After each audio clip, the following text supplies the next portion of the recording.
Shalom para murid Kristus yang dikasihi Tuhan. Pada bagaimana kali ini kita akan mengangkat sebuah tema iman yang utuh, iman yang bermutu yang diambil dari Matius 13 ayat 55 sampai 57. Demikian firman Tuhan. Bukankah ia ini anak tukang kayu? Bukankah ibunya bernama Maria dan saudara-saudaranya Yakobus, Yusuf, Simon dan Yudas? Dan bukankah saudara-saudaranya perempuan semuanya ada bersama kita? Jadi dari mana diperolehnya semuanya itu? Lalu mereka kecewa dan menolak dia. Maka Yesus berkata kepada mereka, seorang nabi dihormati di mana-mana, kecuali di tempat asalnya sendiri dan di rumahnya.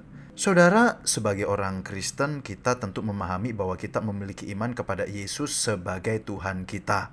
Tetapi pernahkah kita memikirkan Tuhan yang seperti apa yang kita imani itu? Apakah Tuhan yang dimaksudkan adalah Tuhan sebagaimana yang Allah nyatakan melalui kebenaran firman-Nya, ataukah Tuhan yang disesuaikan dengan imajinasi kita yang didasarkan pada keinginan-keinginan kita? Saudara, pada bagian firman Tuhan yang kita baca, kita melihat orang-orang di Nazaret yang kecewa pada Yesus, padahal sebelumnya Yesus menyampaikan pengajaran-pengajaran yang membuat orang-orang tercelikan mengenai kebenaran tentang kerajaan Allah.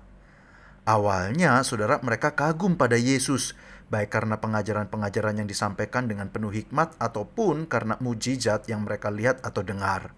Tetapi kekaguman ini berubah menjadi kekecewaan karena Yesus yang mengajar dengan hikmat dan kuasa ini tidak sesuai dengan imajinasi dari profil Mesias Sang Pembebas yang mereka harapkan. Apa? Yesus ini yang kita harapkan menjadi pembebas kita ternyata hanya anak tukang kayu. Dan orang tuanya, saudara-saudaranya kita mengenal mereka. Ini hanyalah orang biasa sama seperti kita. Dan akhirnya saudara muncullah ayat 57 di mana dikatakan mereka kecewa dan menolak dia.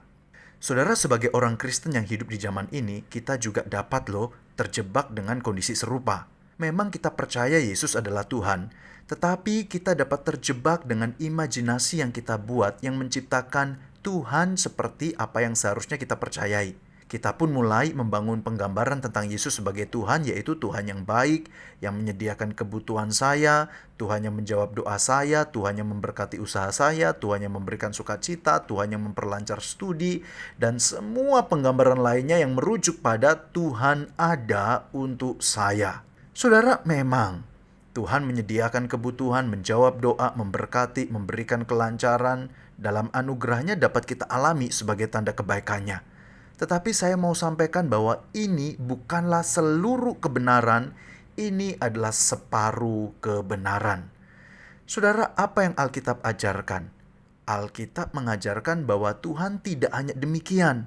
Dia juga adalah Tuhan yang mendidik, Tuhan yang mentransformasi, Tuhan yang membentuk hidup kita, Tuhan yang bisa juga dalam tanda kutip menjewer kita kalau nggak taat. Tuhan yang punya concern membentuk kita untuk menjadi serupa Yesus. Saudara, kita harus melihat sebuah penggambaran yang lengkap tentang Tuhan kita, supaya kita percaya penuh dan utuh pada Kristus dan tidak terjebak pada pemahaman seperti orang-orang yang ada di Nazaret yang bisa berakhir pada kecewa sama Tuhan. Saudara, pertanyaannya adalah, apakah kita percaya Yesus sebagai Tuhan? Tuhan yang mana? Yang Alkitab ajarkan atau Tuhan dengan konsep semau-maunya saya sesuai dengan keperluan saya? Saudara ingat, kita hidup bagi Tuhan yang mengasihi sekaligus yang kudus adanya. Kepadanya lah kita percaya penuh secara utuh dan bukan Tuhan ada bagi kita. Dan kita pun kemudian menciptakan Tuhan dalam pemikiran kita yang sesuai dengan kemauan kita. Saudara, salam percaya penuh dan utuh, itulah iman yang bermutu.